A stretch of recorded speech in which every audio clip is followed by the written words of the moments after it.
Hi everyone, and welcome to the last lecture in this series. This lecture will be on the seat.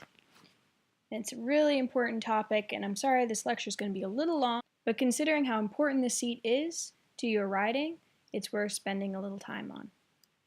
There are many things that make a good seat very important for the rider, and as always I welcome you to think about it yourself, but I will give you some of my own reasons why I think learning about a good seat and practicing having a good seat is very important. The seat is definitely one of the most important aspects to develop, and it develops throughout the rider's career. A good and effective seat makes it as easy as possible for the horse to bear weight, and your horse's body will be shaped by your seat. If you're uneven, the horse's muscles will develop unevenly. If you're stiff, the horse will become stiff, etc. If you have good balance, it will reduce the disruption of the horse's balance and makes it easier for the horse to carry you. It makes giving your seat aids easier. It allows you to give better releases of your cues. It makes you a much more effective rider. It also increases the physical durability of the horse and reduces strain on him. If you have a good seat, it is less likely that your horse will develop certain strains and injuries. And I think one of the more important things also to remember is that a good seat is not beautiful because it's pretty. A good seat is beautiful because it's effective. It is the most effective way for you to communicate with your horse. And so the development of a good seat is one of the most important things you can do to improve your own riding. Your seat usually has a very distinct development sequence over time. First, the rider must develop a following independent seat, must be able to not disrupt the horse. If the horse stops, you don't fall over their neck. As the horse moves, you move with them. So this is not a seat that does much, it just is there and follows the horse. The next thing that develops is an active seat, so a seat that can be used to affect the horse. This can only happen though once you've developed the seat that does not bother them, can follow and be neutral. Because this is also the seat you need to use when your active seat has achieved the desired effect. This is done usually first in walk and then other gaits and speeds. The faster the gait or the harder it is to execute, such as pace, the more difficult having your following and then active seat becomes. Your seat is a very effective aid itself.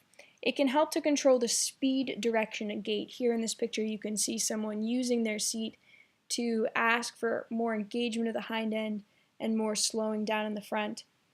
A good seat is also a prerequisite for giving precise aids. If you are bouncing around, there's no way that you can give good hand aids because your hands will be bouncing in the horse's mouth. Balance itself is the most key aspect of an effective seat. If you are constantly losing your balance, you will not be a good passenger and you will not be a good giver of aids, a good trainer. You really need to develop your balance as much as you can. And it seems a little silly, but this actually has a lot to do with the way you breathe. Correct breathing is a basic prerequisite for being relaxed and in balance on the back of the horse. Breathing should be effortless and even, and interestingly enough, it's possible to practice breathing correctly. An important aspect of breathing correctly is your diaphragm.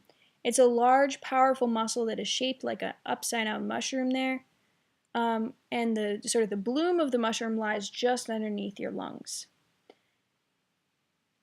With the intake of breath, the diaphragm goes down and increases the volume of the lungs. For those of you that know a little bit of physics or chemistry, depending on what you want to think of it as, if you expand something closed, you decrease the pressure in it, and because you're increasing the volume. And then because the air pressure inside your lungs will be lower than outside, it draws air into your lungs.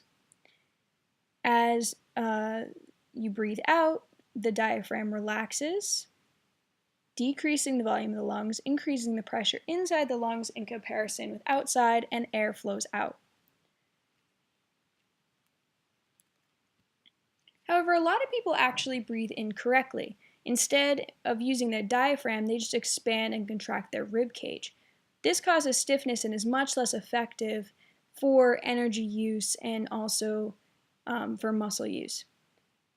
You really need to be able to feel what kind of breathing you're doing and train yourself to breathe correctly in order to be relaxed and soft. And we're just going to test that out here. And if you think about, you can lie down if it helps you, but the idea is that you put your hand on your stomach. And if you're breathing in and out properly, your hand should be moving softly in and out. If your hand is still, then you're breathing with your rib cage and not with your diaphragm. So you want to be able to make sure you can breathe with your diaphragm, and through that your stomach should move softly in and out right above your navel. This is often called also belly breathing, and you can definitely see young children do it the most, especially babies, because they haven't sort of learned to quote-unquote breathe incorrectly like many of us do. This breathing can have really good effects on the horses, as the horses are very sensitive to how you use your body and how you feel. Breathing is something that definitely has an effect on both you and your horse, and this deep breathing relaxes the horse. It also has a very good effect on the rider. Correct breathing travels through the entire body. It's much harder to be stiff when you're breathing.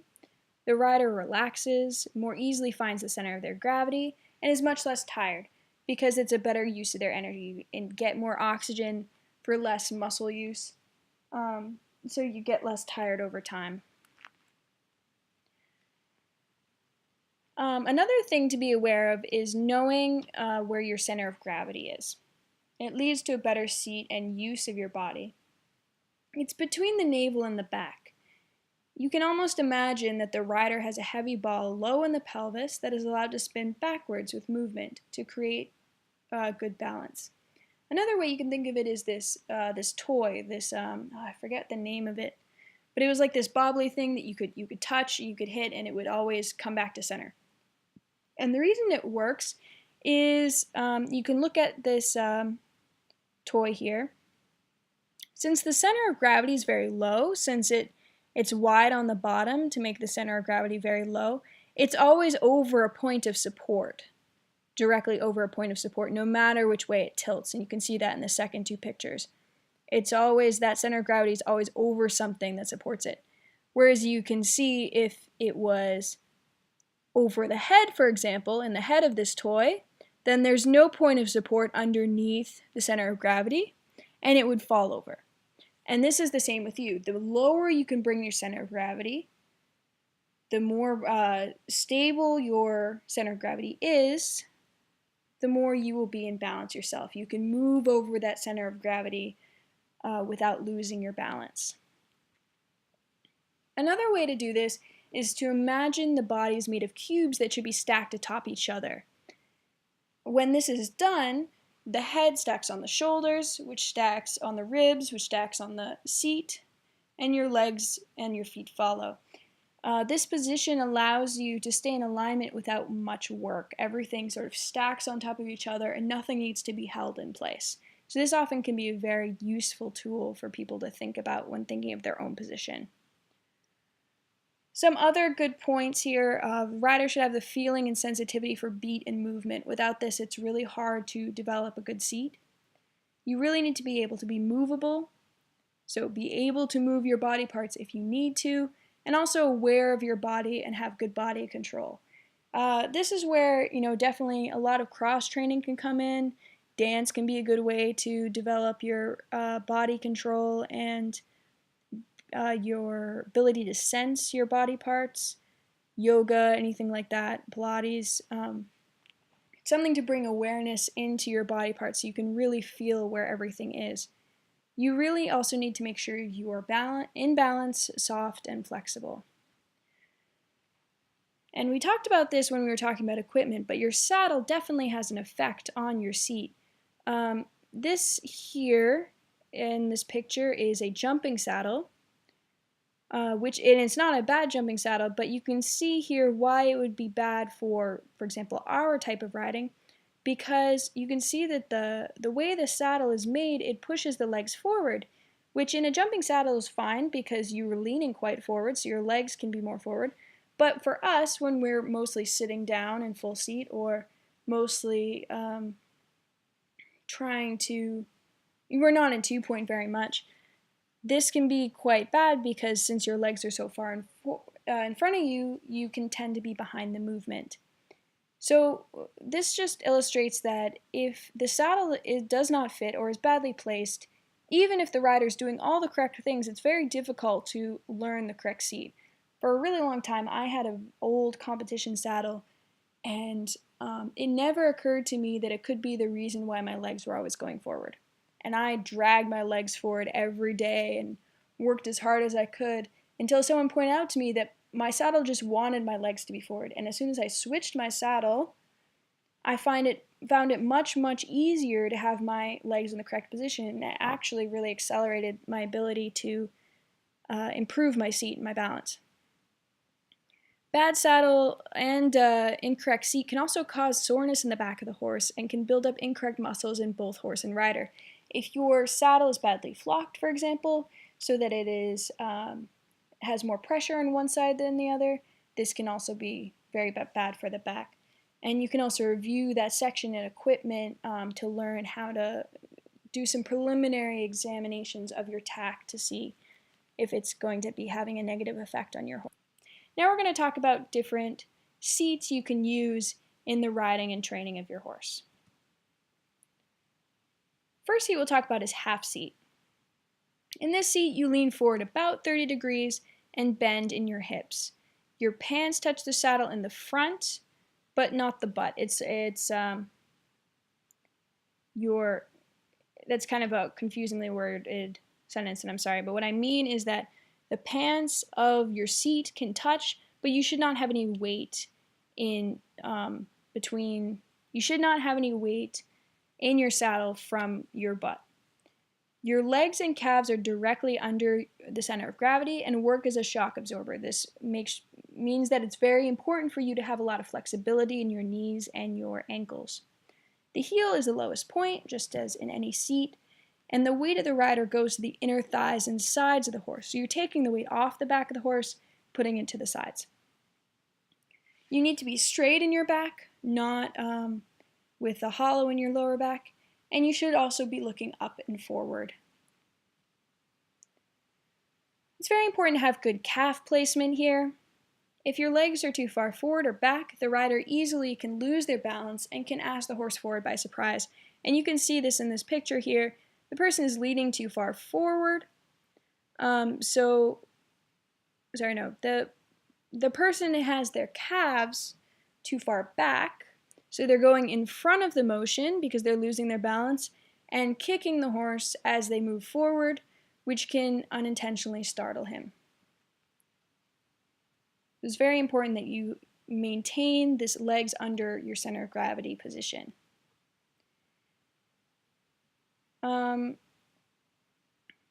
The half seat has a couple of very important functions for the horse. It's used to lighten the load on the back of the horse and reduce strain. The horse is allowed to find their own balance. It disturbs the horse the least of all the seats. It is often used in starting young horses, especially horses that need to develop their back muscles. It's also used in long treks and when warming up the horse as muscles are softening for work. So this is really a seat that gets the weight off the back, onto the sides, allows the muscles to warm up, allows the muscles to develop, and does not really disturb the horse very much. The half seat can also be very useful for the rider too. It helps increase the balance of the rider. It really lets you find that balance point. It teaches the rider to have the calves in the correct location. Oftentimes, a really good exercise is to go up in the half seat and then sit down so that your legs don't move and then very often you're in a very good alignment because you really had to have your legs underneath your center of gravity. It also helps you to bring your heels down. So this is a really good example of full seat here by Andreas Hellstrand. It's also one of my favorite dressage programs ever. It's really worth looking up. In this full seat, you sit straight over the horse with even weight on both seat bones. There's a straight line from heel to hip to shoulder to ear. The legs lie relaxed on the side of the horse, and the rider looks up and forward. And you can really see here that in this full seat from Andreas, his whole body acts as a shock absorber, moves with the horse, and does not disturb him, and it really acts as a tool for him to communicate with this mare. The full seat gives you the best opportunity to have an effect on the movements of the horse, because you can use small variations in the seat to communicate, such as differences in weight, differences in position of your shoulders or your calf. It really gives you the best opportunity to communicate with your horse through your seat. In the full seat, your pelvis is very important as it acts as the basis of a good seat. It has to be vertical, such as the seat bones are in the middle of the saddle, and the positioning of the pelvis is very important to ensure the rest of the seat is correctly aligned. If you are not in the correct position with your pelvis, many other problems seem to follow. The most common, of course, are tilting too far forward or too far back, but it's also possible to have more weight on one seat bone or the other, causing crookedness in the rest of your body. The pelvis is sort of, you can describe it as sort of the root of all good or the root of all evil. If your pelvis is in a good position in the saddle and is well balanced, it is very likely that the rest of your seat will follow. Your legs should lie evenly and relaxed down the sides of the horse, with your toes straight forward and a gentle bend in your knee. The calf should be able to move fluidly. Your legs are really important communication tools for your horse, so you really need to make sure that they're in the correct position and in a sort of reliable position for your horse. If your legs are constantly moving around, it can really dull your leg aids, or it can cause your horse to become nervous. It's also really important to think about here, a lot of people get confused and think that the sort of toe of the shoe should be underneath your point of gravity. It should really be the heel or the middle of the foot more, not your toe. That's a little too far back. So here we can look at the common problems that happen when your stirrups are too long. The stirrups can actually have a big effect on your seat, so it's important to examine them. When your stirrups are too long, the rider has to stretch toes down. And the way that they then compensate for this is either to have their legs too far forward or too far back to sort of stretch their legs forward and reduce the distance between the stirrup and your hip. The legs become loose and dangly and can result in striking the horse accidentally, and you also have an increased chance of losing your stirrup. If your stirrups are too short, it very commonly pushes your leg forward, creating either a chair seat or your hips pinch so that it's difficult to be in balance. If you have your legs in the right position, it's very likely that you're compensating some other way in your pelvis in order to compensate for that uncomfortable feeling of your stirrups being way too short. It also increases the chance of losing the stirrup. So stirrup length is very important both for you and your horse. Your heels. Now this is something I really want to sort of drive home, because a lot of people, when you say push your heels down, they do a lot, not quite as bad, but some version of this top picture where people really force their heels down. And as you can see, when you do that, it really pushes your whole leg forward. And that's a really dramatic heels down, that's something that we don't definitely in our sport really need. What I really want to see more when I'm talking about heels down is what is more in this second picture. Whereas it's not necessarily heels down, it's more heels lower than the toe. This also allows the ankle to move very fluidly. Instead of pushing the weight down, like this top picture, You want to do more like what this bottom picture shows, which is to let the weight go down through the back of the calf, almost like you're sort of letting your weight rest down into your heel, and that should create just enough pressure to have your heel be the lowest point. Another important thing to consider that many people don't often think about is your head. It has a very large effect on the balance of the rider and is about 1/7 of your weight. So you can almost imagine here, if you have a backpack and 1/7 of the weight of the backpack is in one side or the other, you're eventually going to be very uneven in the way you stand and hold that weight. It's very similar to for the horse. If your head is always leaning to one side or you're always looking down, that very much affects the weight of his backpack, which is you. So you really should train yourself to look where you're riding.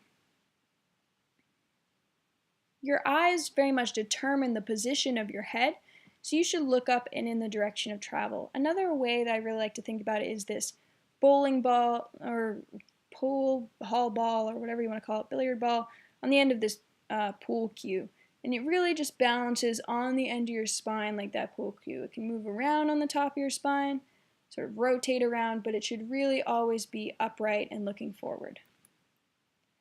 Your shoulders are another important consideration. They should be even both in height and across the chest. You shouldn't have one shoulder closer to your ear, and you shouldn't have your shoulders folded together. One thing that people sometimes told me when I was a kid, and that is also recommended in this book, is that it's sometimes good to imagine that there are eyes on the torso that should look evenly and straight ahead. If you close or collapse your shoulders, you're sort of disrupting those eyes. If you're leaning to one side or the other, you kind of give an uneven view. I know it's a little bit of a creepy picture, but it really does help to sort of imagine that there are eyes just between your shoulders that can look around the corners you need. Your arms should hang down at the rider's side with a soft bend in the elbow. I know this is a kind of a funny drawing, but I think it was having a hard time remembering the dressage rider now, but there's a famous old dressage rider, Ms. de Gumphy, who said that if we were truly made for riding, our arms from our elbows to our hands should be long enough so that we could directly put our fingers in the bit of the horse. Now obviously we are not made like that. It'd be rather inconvenient. But the idea holds true that you should have your hands and arms positioned such that there's a direct line from the elbow to the bit. And this is because it gives us the best chance to be soft and affect that bit in the horse's mouth. If you pinch your arms to your sides or your elbows are out like a chicken, it is not as easy to give aids or control the horse. Next we'll talk about light seat. You should often shorten your stirrups 3 to 5 holes to make it easier to get your weight off the back of the horse. Our saddles are not really built for good light seat or jumping position, but it's still something that's good to practice. The knees are tight to the saddle and the movement of the horse moves through the legs and down into the ankles of the heel, just like it did in light seat, only it's a little more exaggerated. Your body leans forward over the neck of the horse. You really have to be careful here, though, not to jerk the reins. The light seat has many uses. Your weight is completely off the back of the horse, so it can often be useful in training young horses. It's also the seat that really needs to be used in jumping, and it's a very effective racing seat. But next we'll talk about posting trot. The horse lifts the rider up out of the saddle with movements in an even beat. It is only used in trot. Here you can see a posting trot from this young girl. The only thing I would say here about her posting trot is that her legs are a little unsteady. They seem to bounce a little bit and her heels are a little high, but that's okay. This is a good general picture of what posting trot should look like. Especially good to notice is that she doesn't show much effort here. The idea is that the horse lifts you up out of the saddle and it isn't a forced movement. Your arms in posting trot are very important because if you do not correctly open and close the angle of your elbow as you go up into post, then your hands will move up and down with your movements and will disrupt the horse's mouth with every step. So it's important to think about how your arms should close. It's very important to think about how the angle of your elbows should open as you rise and close as you come down back into the saddle. The diagonals. The right diagonal of the horse is the right fore and the left hind. The left diagonal of the horse is the left fore and the right hind. If you stand up when the right fore and left hind are moving forward, you are on the right diagonal, and vice versa. So here the rider is standing up, the left leg is moving forward along with the right hind, so the rider is on the left diagonal. The posting trot has many uses.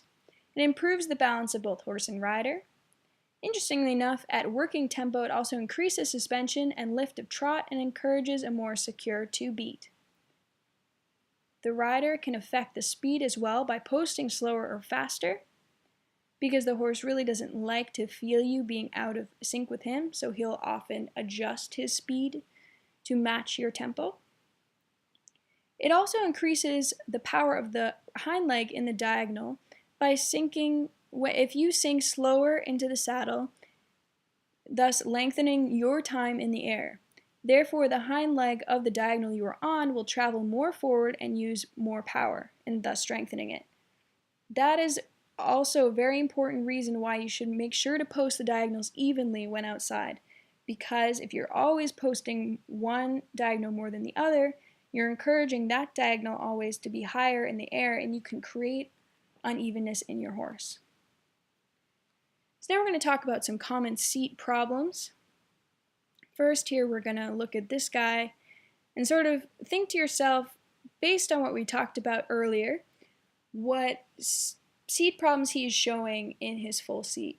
Now this is not to pick on him. We all have things that we can improve in our seat, and as well as I don't think that this is any sort of formal thing. He looks like he is out trail riding or something, and the chair seat can be kind of a comfortable trail riding seat, but if we're looking at this sort of traditionally, we need to look at his seat faults, and that's also a very important thing to start doing when you see seats, your pictures of your own seat or other people's, because it helps you identify problems and what those problems cause in order to more properly identify your own issues, as well as if you want to become a teacher later in your career, it's a very important thing to be able to identify issues that you see. So with some problems here that I can see, his elbows are not bent. He does not have a good line from the horse's mouth to his hands to his elbow. His wrists are bent and broken downwards. His head is jutted forward, so he's a little slouched. He's in a very significant chair seat. You can see his legs are nowhere near under his shoulder or his pelvis. You can see that the saddle may also be contributing to this because his knee roll is very much in front of the center of the saddle. I would also say that his stirrups are a little too short. So we'll talk about more in depth now about the common seat problems, some of their potential solutions, and what they can cause. So first thing we'll talk about is the chair seat. The legs of the rider goes forward, and the rider loses balance and reduces their ability to encourage the horse forward. They're often always behind the movement. So if you're posting or cantering, the movement of the rider will often be just a second behind that of the horse. The rib cage locks, and the rider looks down, often leading to inexact rein and hand use as well. The pelvis tips back, and the rider tends to slump. This rider does not show that. Instead, they are using a hollow lower back to compensate so that they're still sitting more straight and they're not slumped. But having a hollow lower back also causes disengagement of your seat as something that it can be used. So this is not really a good fix either. The rider often sits at the tailbone and not on the seat bone. The effect of the chair seat can be quite dramatic. It puts more weight on the loin of the horse and makes it difficult for him to bear weight and can cause strain to him. The rider is often also behind the motion, like we were talking about. This is very easily seen here in this picture, where he's almost literally being left behind. And it often leads to leaning on the reins, just as you can see here, because it's almost like they're trying to catch up and use the reins to keep them still on the horse. The next thing we'll talk about is the fork seat. In this seat, the rider leans forward and the leg goes forward. It's sort of a combination that sort of causes the person to almost curl up in the front. You sit on the pubic bone and lean forward. You tilt your pelvis forward. Calf and heels go too far back and drag up. So everything is sort of dragged up. The rider gets smaller on the back, almost like a curling. The knees pinch on the horse. The back and shoulders become stiff, and the rider cannot move with the horse through their body. The rider often gets in front of the movement of the horse, unlike what we were talking about with the chair seat, where they often are behind the movement, and there's too much weight on the front part of the horse. So this is by no means something you should learn in its entirety. I just want you to see some of the effects that the fork seat can have on the horse. This is taken from a bunch of photographs of FEI competition and a bunch of riders with either a correct seat or a forked seat. So this this dotted line of the horse is where the horses were, where the rider was in correct seat, and the more drawn in part in the lighter gray is where the horses were where the rider was in fork seat. You can see that a lot of these muscles are either restricted, tensed, or overstretched. So there can really be a domino effect from having an incorrect seat, such as the fork seat. Last, we'll talk about the crooked seat, where the pelvis is crooked to one or the other side. The weight becomes uneven on the horse's back, and the shoulders become uneven, and the head often tilts as well. This can be very difficult to correct, and it can also have very bad impacts on the horse, especially on their back, because they're always carrying something more on one side than the other, just like we were talking about how it would be really uncomfortable for you to carry a backpack that's only weighted on one side, and how much that would cause your muscles to change over time. Last thing we'll talk about in terms of position are your hands and your reins. The reins are a very important tool of communication. The rider must be able to hold their own balance without the reins. Too much or rough rein aids can cause stress, insecurity, and eventually numbness. Now, this is a very common misconception here that I really want to help people to break. Many people think that if you hold your hands too high, the horse's head will be too high, or if you hold your hands too low, the horse's head will be too low. Actually, it's quite the opposite. If the rider balances on the reins and they bring their hands too high up, the horse will often push down against the pressure. Whereas if you rest your hands on the neck of the horse will strain up against the reins and the head will come up. So this is a little bit counterintuitive, but it's very important to learn. Bringing your hands down will not make the horse's head come down. To be correct, your fingers should close around the reins without squeezing. The thumb is the highest point, and the back of the hands will point out. There'll be a straight line from the elbow to the wrist to the mouth of the horse. The loop should be to the front, the leftover loop. The reins should be even and flat without twists. If one rein is twisted and the other isn't, then one rein will be shorter than the other in actuality, or have more tension in it. There's many ways to hold the reins incorrectly.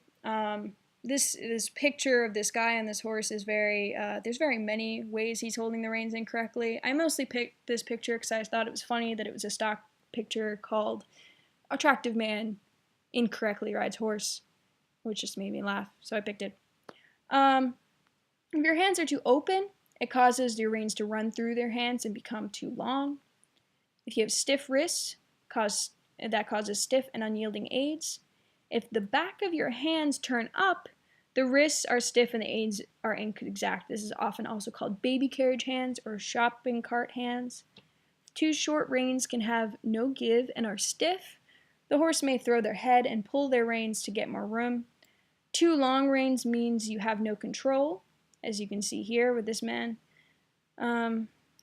You also cannot lay your hands on the neck or pommel, as this would cause the connection to be stiff and unyielding. That's sort of bracing against the saddle, or some people do it to force the horse's head into a correct frame, which is also incorrect, though that's sort of beyond the scope of this lecture here. One way to do that, or to make sure that your hands are in the correct position and are holding your reins correctly, is to imagine you have two little birdies in your hands. If you squeeze too hard, then you kill your birdies. It's very sad. If you have your hands too open, they'll fly away. Another good way to think about that is open hands can only take, they can't give. If you, a lot of people think that always having open hands is a plus, but the problem with that is you can't give proper rewards if your hands are just open, because you can't give anything more then. Another important thing is you shouldn't knock the birdies' heads together or turn them upside down or have them sideways. The birdies wouldn't like that. So just more enough to keep the birds in your hands without killing them or letting them fly away. Don't knock their heads together, and you'll be fine with how you hold your reins. That concludes this lecture on the seat. It is the last lecture in the series, so I'm really hoping that you are pretty close to preparing for your exam. I'm really excited to see how everyone does.